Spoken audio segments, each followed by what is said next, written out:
This is the Mainframe Connect podcast, brought to you by the Linux Foundation's Open Mainframe project.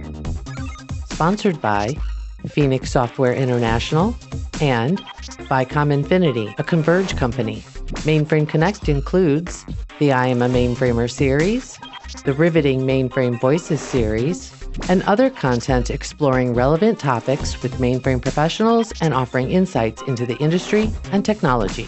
Today's episode is from the 10-part Mainframe Coven mini-series, honoring the past, present, and future women of IT. Hello, and welcome to Mainframe Coven, a podcast about real stories from the essential yet unseen minds behind the machines. We are your hosts. My name is Jessielaine Punongbayan, and I'm a product manager for Dynatrace. And I'm Richelle Anne Craw. I'm a software engineer for Beta System Software. Welcome to our second episode. Welcome, everybody. And in this podcast, we want to celebrate the women who shaped technology in the past, highlight those transforming its present, and amplify voices building its future. Because visibility isn't just recognition, it's power. In today's episode, we are going to talk about the phrase, when computers wore skirts. I'm super excited about this episode. Richelle, tell me, please, what does the phrase mean when computer wore skirts? So this phrase is commonly attributed to Katherine Johnson, and she was directly quoted in a 2008 NASA article saying, "I was a computer when the computer wore a skirt." And before it was published, it was a common saying in NASA that human computers, mostly women, were doing vital math, and they were the foundations of computing before the digital age. And that's what we are going to talk about today. So I have a quote here, and it's a quote from Zadie Plant, and her book is titled Zeros Plus Ones, Digital Women and the New Technoculture. When computers were vast systems of transistors and valves which needed to be coaxed in action, it was women who turned them on. When computers became the miniaturized circuits of silicon chips, it was women who assembled them. When computers were virtually real machines, women wrote the software on which they ran. And when computer was a term applied to flesh and blood workers, the bodies which composed them were female. Oh, I love this quote. It's really poetic. Yeah, exactly. And today we're going to break down that quote per decade. Let's go through each decade and go through the contributions, tangible contributions of women throughout the decades. Let's start with the 1840s with Ada Lovelace. Ada Lovelace was a child of a year-long marriage between the well-known poet Lord Byron and mathematically inclined aristocrat Annabella Milbank, whom Byron nicknamed the Princess of Parallelograms. So the contrasting personalities of her mother and her father really shaped Ada's unusual upbringing. So after they separated, Annabella was strict in keeping and preventing Ada from inheriting her father's wildness and poetic tendencies. So she enforced strict mathematical training from the age of 4. Because Ada couldn't go to university as a woman, she arranged private tutors to further her education. Annabella believes that math would counteract the poetic tendencies that Ada could inherit from her father. But it didn't work. Ada, in her own way, managed to combine both. She still has this mathematical inclination, but she also inherited her father's poetic tendencies. Of course, So, of course. Ada met Charles Babbage in 1833 when he hosted a party for aristocrats and leading scientists of the day to display his difference engine. And Ada was immediately hooked. So she and Charles began sending letters to each other to talk about the machines. And so when Babbage moved on to the analytical engine, he actually never published any scientific paper on it. But he did give a seminar in 1840 to Italian scientists in Turin. And this in this seminar, a report was written up by Luigi Menabrea, who later became a general in the Italian army and then Prime Minister of Italy. So he wrote this report on the seminar in Italic. So Okay. Ada then wanted to translate this paper and translate this to English for publication in England. So it's a report on the analytical engine that was demonstrated by Charles Babbage. So Mm-hmm. because they were writing to each other, Babbage suggested and encouraged her to add some of her notes to the paper, and he also gave her further material and examples from the talk that wasn't included in the talk in Turin. So this Mm. is the basis of Ada's legacy. So in this translation of the report, she gave her notes um, in addition to what was already there. She provided more explanation. Mm-hmm. And this, in this 1843 notes, she gave a clear explanation of how the analytical engine operated in the abstract, and Babbage never published anything.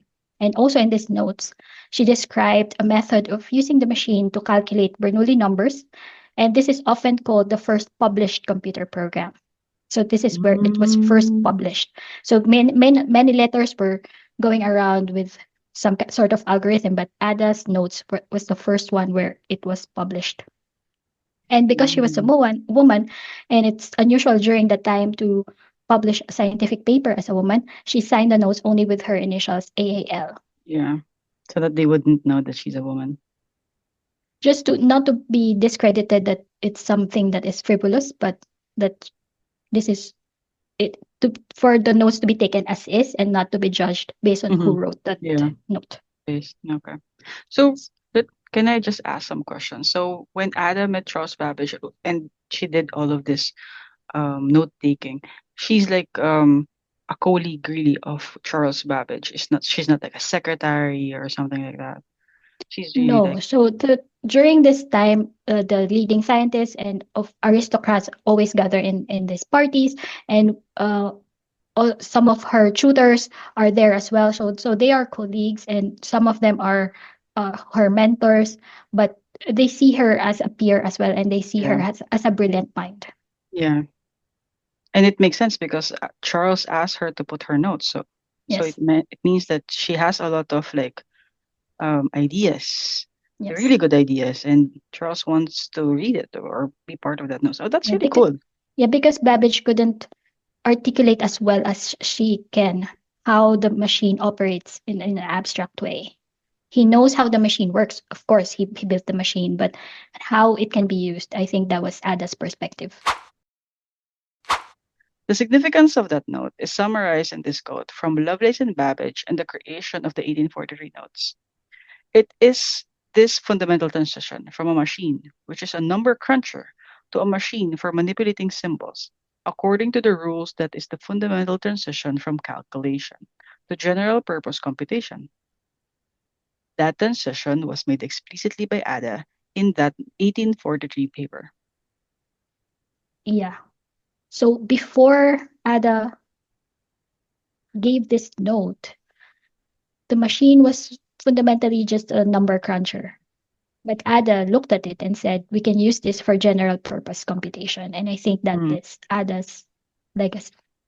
She was able to show that her mindset is of poetical science.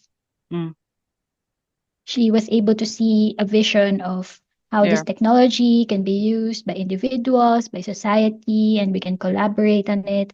And it's not just a number cruncher, it's not just calculation, it's general purpose computation. And do you think she has that kind of mindset simply because of Lord Byron's flamboyant, poetic thing that she got from her father? Yes, I think she didn't forget that part, but also the reason why she has that kind of mentality as well is because her foundation is mathematics. So she didn't forget both parts of her upbringing. We have another quote from Claire Evans from the book Broadband, The Untold Story of the Women Who Made the Internet. So Ada didn't only explain the technical workings of the analytical engine. She imagined the impact it could have on the world, teasing out the implications of general purpose computing to anticipate the transformative power of software. She understood that if the analytical engine manipulated symbols, then anything that could be represented symbolically, numbers, logic, even music, could pass through the machine and do wondrous things. The possibilities were limitless, and hers was just the mind to articulate them, mathematically brilliant and poetically incisive in equal measure. Exactly. Yeah, I love it. I mean, this really shows that technology and art could combine together, because you have two different. You're being creative. You have two different sides that you see, yeah, and it works well together. And we see that this is the foundation of what we now call variables. Mm-hmm. So anything could be represented symbolically, numbers, logic, the the output of a mathematical equation, they can all be represented symbolically. And Ada in 1840 was able to visualize that. And Pretty cool. you're right. I think the what we can see from Ada's legacy is that math could be a form of poetry Mhm. and that computing can be a fusion between logic and imagination, innovation. Your foundation is mathematics, but it shouldn't limit you from imagining what it could do. So now we zoom past 100 years to 1940 to the ENIAC 6. Mm-hmm. So in the 1940s, this was during the World War II. And the ENIAC 6 are the six women that programmed the first general purpose electric computer. So I'm going to say their names. So it's Kathleen McNulty, later Moshley, Betty Jean Jennings, later Bartik, Marlene Westcoff, later Meltzer, Betty Snyder, later Holberton, Ruth Lichterman, later Teitelbaum, and Frances Billas, later Spence. So all six of these women were hired as part of the U.S. Army's efforts to support wartime ballistics calculations. So the Army sought out women with strong math backgrounds from women's colleges, and they were graduates in mathematics or physics, and they were recruited as computers. So the women actually looked at their hiring papers and they were recruited as computers. So that's the term that they were hired as. And they were assigned to work on the ENIAC, which is the Electronic Numerical Integrator and Computer.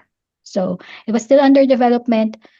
The engineers who built this machine didn't give them any manuals or training course. They only were able to study blueprints and wiring diagrams. So the Army viewed the ENIAC as the hardware and the programming is secondary. Mm-hmm. Right. Similar to what happened to Ada. She doesn't have anything, no manual whatsoever. Okay. So there's a quote that Jean Jennings gave. Mm-hmm. Would you like to read it? Of course. Occasionally, the six of us programmers all got together to discuss how we thought the machine worked. If this sounds haphazard, it was. The biggest advantage of learning the ENIAC from the diagrams was that we began to understand what it could and what it could not do. As a result, we could diagnose troubles almost down to the individual vacuum tube. Since we knew both the application and the machine, we learned to diagnose troubles as well as, if not better than, the engineer, Gene Jennings. Yeah, so we see here that the ENIAC 6, particularly when what Jean was mentioning, was that the machines during this time was in one big room, right? It's not just a computer that we can carry now, but it was in a big room, and the ENIAC 6 women, they had to go in and program it, reverse engineer the machine, document it. And so they formed the basis, laid the foundation of our modern software engineering. So they are the approach that we have for understanding programming, how Mm, to debug, how to troubleshoot. It came from them. mhm. There's a quote here from Betty Schneider. The thing is, we did develop the one word that is in the language today, which is breakpoint at the time, because we actually did pull the wire to stop the programs so we could read the accumulators off. This was, I mean, we actually broke the point And that was where the word came from. Like a brute force, literally brute force. literally breaking the point. Yeah, The and we still use that term today. Mhm. So these women, they were inside of the room with the ENIAC. They were plugging in the problem. They were switching units together. There were hundreds of cables and 3,000 switches. So they were knowledgeable, if not more knowledgeable than the engineer, because they were the ones troubleshooting it and they were the ones also created the manual Yes. after the women had reverse engineered the machine. So the main story around the ENIAC 6 for me was in February 14, 1946, that it was the night before the public unveiling of the ENIAC machine. So they were almost ready, but the machine was printing out numbers in just zero point 0.8 intervals, and Hmm. they didn't know why. So they were tempted to just say, "Oh, it's always doing printing it like that." But during the night, Betty dreamt of a solution. So the at the morning of Feb 15, she knew exactly which switch to reset and which dial to turn. And so during the demonstration, the staff dimmed the lights in the room. The only lights were the blinking ports of the ENIAC. And the demonstration was that the ENIAC will calculate the trajectory of a bullet. And so the program ran and was faster than a speeding bullet. It was faster than if you would actually manually um, track where the bullet landed. Yeah. So the women, they hustled over to the tabulator, they made the printouts, and that was the souvenir of the demonstration. So it was the women who did the demonstration. They were the ones troubleshooting it the night before. They were the Yeah. ones who also prepared the reports. The event made headlines. They were photographed during this demonstration, but later the photographs showed only the men in the suits with military decorations posing with the machine, and the women who made it work were kept out of sight. And Hmm. the press reinforced the notion that a misconception that the machine did it. The machine was the one who programmed itself. Yeah. So this was from Jean Jennings' autobiography. I read the quote. It felt like history had been made that day, and then it had run over us and left us in the tracks. And even in the anniversary celebrations of the ENIAC, it wasn't until very recently that the women were part of that story. So even in retellings, they seem to have vanished. So there's a quote here from Jennifer S. Light.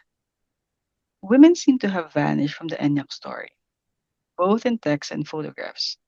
One photograph accompanying the New York Times story foregrounds a man in uniform plugging wires into a machine, while the caption describes the attendants preparing the machine to solve a hydrodynamical problem.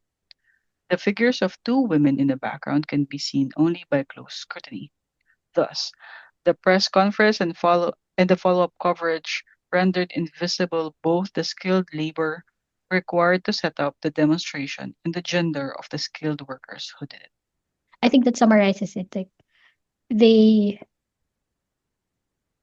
made invisible the weeks of skilled labor that the ENIAC Mm, 6 did in order to set up the demonstration, to figure out the machine, how it works, and how to solve the ballistics um, computation. mm, And also, often they're tagged as genderless group of experts responsible for the machine's operation.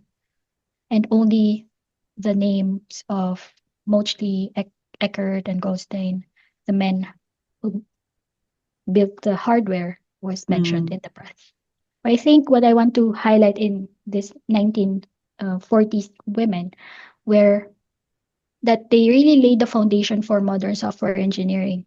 mhm, So we understand how programming works through them because they know that how to transposed from a hardware signal to software, to a way to talk to the machine, because they know fundamentally what machine switch does which. Mhm. Their story didn't end in 1940 because in the 1950s, they worked with Grace Hopper. So in the 1950s, actually before that, Grace Hopper was a mathematics professor who joined the US Navy during World War II as well. So this was before 1950 as well. So she was assigned to the Harvard Mark I, which is one of the first electromechanical computers. And so she was programming the machine for complex calculations. She wanted to join the Navy, but she was underweight, so she was assigned to work on the Mark I because of her background in mathematics. Mhm. So after the war, she was not allowed to be a professor at Harvard, and she was not allowed to continue as a naval officer because she's a woman. And at this time, she was an expert in a field that did not exist yet. So it was during around this time as well that there was a proliferation of companies that wanted to commercialize computing. And so um, Grace Hopper then became the head of a software division for one of these companies who were developing the UNIVAC. And this is where their histories um, intersected with the ENIAC 6, because several members Mhm. of the ENIAC 6 also transitioned to work on the UNIVAC. Yeah, so their combined work Nice. helped transition the computers from military use to business and commercial use. Mhm. So, so focusing now on Grace. So Grace Hopper believed that programming should be intuitive, accessible. She wanted to use English language, English commands rather than machine code, which is what was previously done Mhm. because it was just mechanical and machine switches, right? Mhm. So we have a direct quote here from Grace. So she said, "What I felt was there was a large number of people in the country that did not like symbols. They are not mathematicians, and they hated symbols. So let them write their programs in English. It was common sense." Agree. Yeah, so it was That makes sense. her yeah, it was her mindset that let them write their programs in English. So this was the basis of one of her most significant contributions, which was the development of the first compiler that translates human readable code to machine language. And then she became part of the committee that Mhm. led to the creation of COBOL, which Mhm. was one of the first high-level programming languages. Again, this was due to the fact that many vendors were building computers, but they wanted a standardized programming practice across the different machines and across the different industries. So the reason why they built this committee and also created COBOL was that it helped standardize programming practices. Oh, okay. And the reason why it was so prevalent even until today, it's because it was adopted and also sanctioned by the US government. So during this time, if you want to work with the US government, then you had to write in COBOL and to be able to use their machines and so on. All right. So I have a quote here from Claire Evans. As early as 1944, Grace realized she could save herself from rewriting code from scratch for each problem by holding onto reusable scraps, which came to be known as subroutines. Okay. In wartime, this was done informally. Coders on the crew would share their notebooks with one another, copying over relevant bits and pieces longhand. Eventually, this practice was formalized, and future computers were built with libraries of subroutines already in place, enabling even novice coders to call on tidily packaged sequences of program instructions. When Grace's code got thorny, she made a habit of annotating the master code sheets with comments, contexts, and equations, making it easier for colleagues to unravel her handiwork later. This system of documentation became standard practice for programmers, and it is still is good code is always documented. Documented. Ha. Well, if if Greece is alive today, she would know that a lot of the programming languages now uses packages and libraries, just like what she did here. That's amazing. Yeah. She's all about usability, efficiency, and Yes, standardization. Yeah. standardization. I like that. Because these subroutines, we already proved that they are efficient. So then let's have them as built in and so we can reuse them. So, Yeah, that makes sense.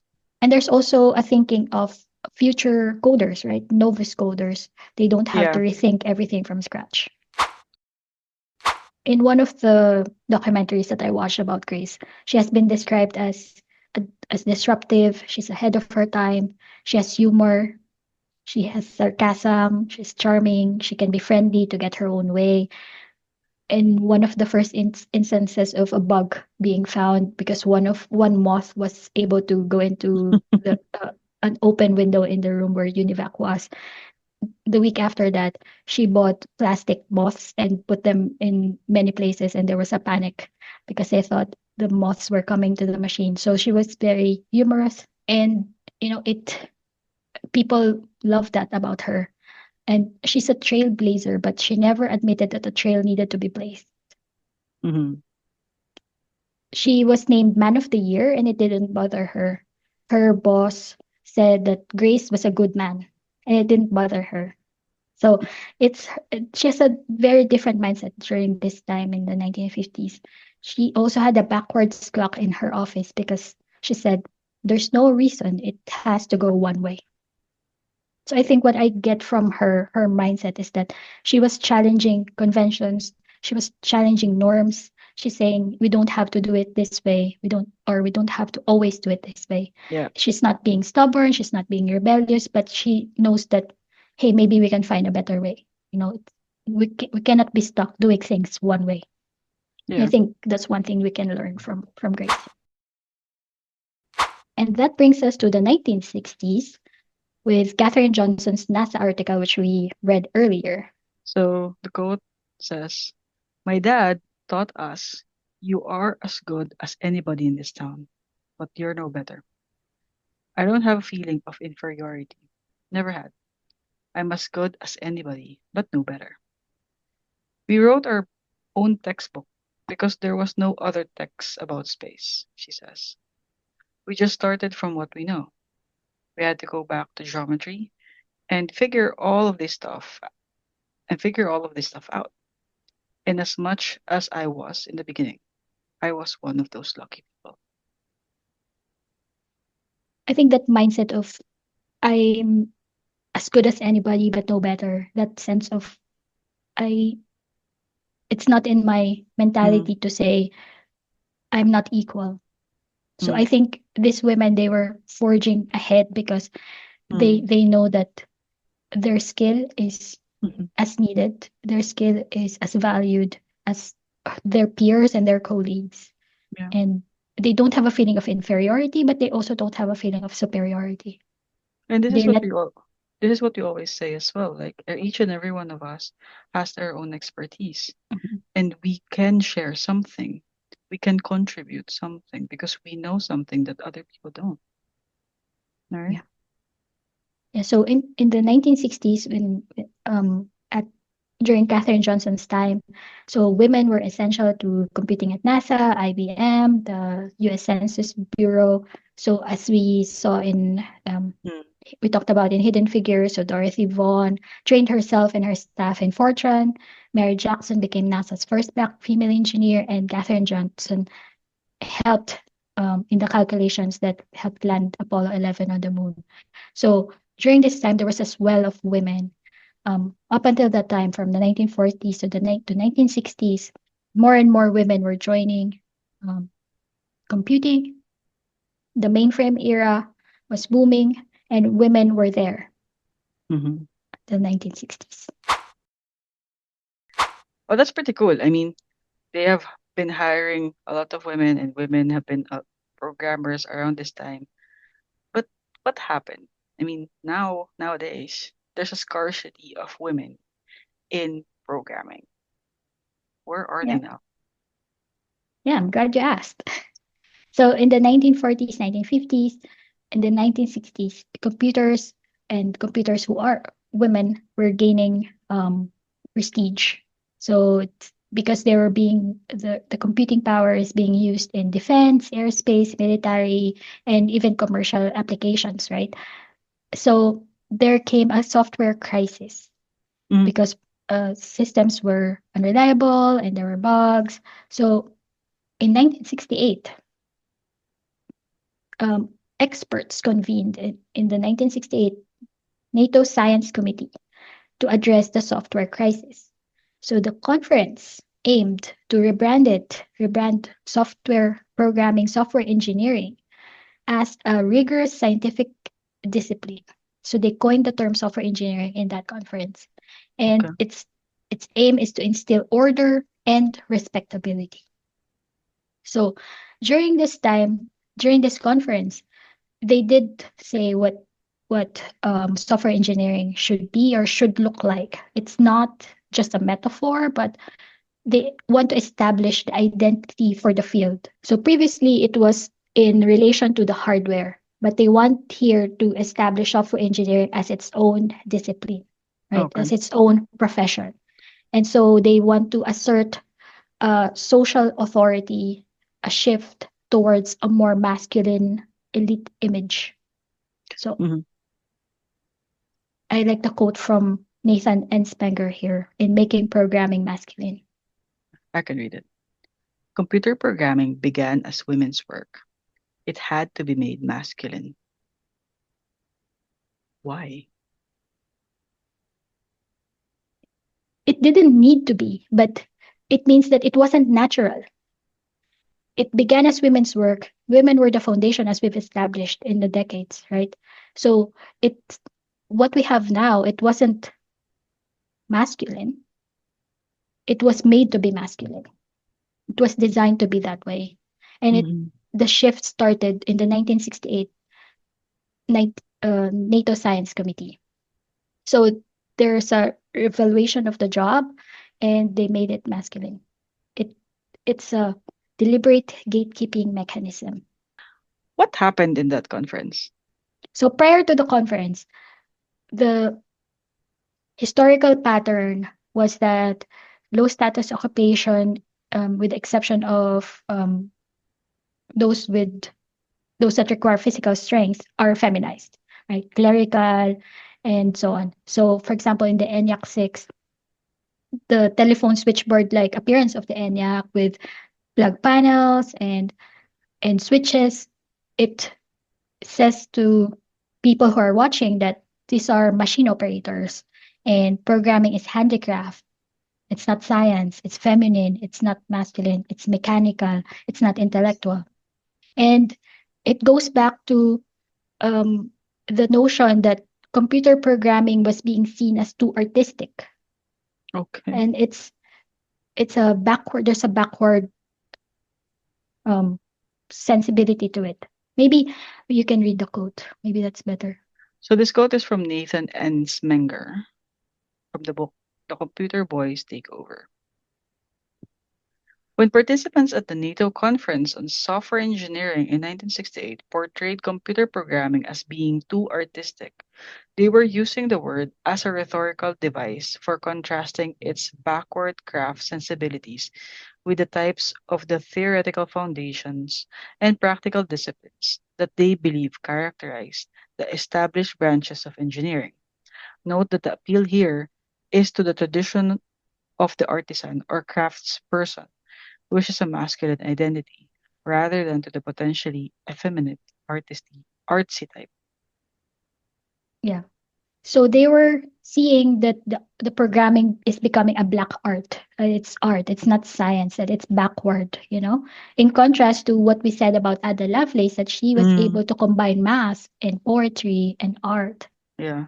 Even with So Grace Hopper, that even with Grace creativity Hopper, and yeah. discipline, basically. So they believe that there should be a practical discipline to establish branches of engineering because they want to establish software engineering as another engineering. So they want to fit it into what they think of as when they were doing hardware engineering, right? So Okay. they want to do away with the artistic craft sensibilities and focus on an established masculine identity, or not really masculine identity, but some theoretical, practical discipline that is not um, artsy. Why do they want that? I think it came with reimagining of who belonged in software. So they think that to solve the software crisis, they want to introduce a routinized factory-like process to remove the creativity so that Mm. we will have less bugs. So we will have less um, mistakes, and so we will be more reliable. So they think that to if they will instill this um, rigorous discipline and order, that it will solve the Okay. software crisis. Yeah. Because Right? they are from military, so they Sure. probably think this way. By the way, in this 1968, when the women of ENIAC 6 and Grace Hopper were still active, they were not invited to this conference. Oh. So it goes to show how they view what a software engineer is. And so Yeah. that's the point of that book from Nathan Ensmenger, who said that the computer boys took over. Because yeah. So they reimagined what a software Mm. engineer looks like, right? Yeah. And so it didn't stop with just reimagining what the term software engineering is or who belongs in that term. So there's a there began a shift. So it Mm. didn't stop like in 1968. After that, no women were hired. Yeah. That's not what happened at all. But what happened was that employers began using aptitude tests and personality profiling that reflected these assumptions of who makes a good programmer based on this software engineering definition, right? So Okay. then began the myth of the antisocial nerd or the computer boy as the problem-solving male genius. That how we know now when we say who's a programmer, you would immediately think, Steve Jobs, Bill Gates, and all of these male Yeah. genius types, Yeah. right? But then it forgot that women were the foundation of computing. Mm. It They did. were Yeah. women were pushed out, and it became male coded, it became masculinized. So what you're saying is that they didn't literally said that no women are allowed to Yeah, be a computer engineer, but when they were hiring, when they were, of course, when you hire engineers or computer engineers, you have this test, right? That's what exactly. you said. And in this test, it was really biased to have this image of a computer boy, which if if we stereotype a computer boy, it's normally that glass thin pale guy, who's really good at math. And that's what they did. They have this test, they have this profiling. Yeah, Basically, so the profiling did the stereotyping. yeah, it became an infinite loop, right? Yeah. So they selected the primary selection used for um, what qualifies as a programmer, selected for programmers with stereotypically masculine characteristics. And Uh, so who they hired are stereotypically masculine yeah. programmers, right? And so that became the reinforced notion that this is the population that we want to hire. So it became an infinite loop. So Mm. because of their bias in the hiring, using those rules and aptitude tests and personality profiles, those are the ones that were hired. And women were discouraged because oftentimes the wordings are geared more towards masculine characteristics. Yeah. So then the population became overly masculine. And so it reinforced the notion that we should hire only this Mm. male population. So it's not a gender discrimination, is not, Well, it's gatekeeping, like what you said. it's, yeah. It's gatekeeping. It's stereotyping, basically. Yeah. But I think we mentioned the term normalized. So it became normalized that this is what a computer programmer looks like. Mm, So yeah. The widespread adoption of aptitude testing by corporate employers, for example, was not deliberately aimed at excluding women, and in fact, might in other circumstances have served to expand opportunities for female participation. But the particular ways in which the aptitude test and personality profiles were developed, and the ways in which these tests and profiles were used in the context of other efforts to define what computer programming was and who should be doing it, had unintended consequences. These consequences became embodied in the structure of the industry. The gender identity and culture of computing became fixed and ultimately self perpetuating as the structure became normalized. exactly. So I like what he said about that it might have served as an opportunity for female participation, right? Because the things that we see about programming and so problem solving, being creative, that is genderless. Yeah, So yeah, of course. these characteristics are not meant to exclude women. In fact, they could have been more diverse, right?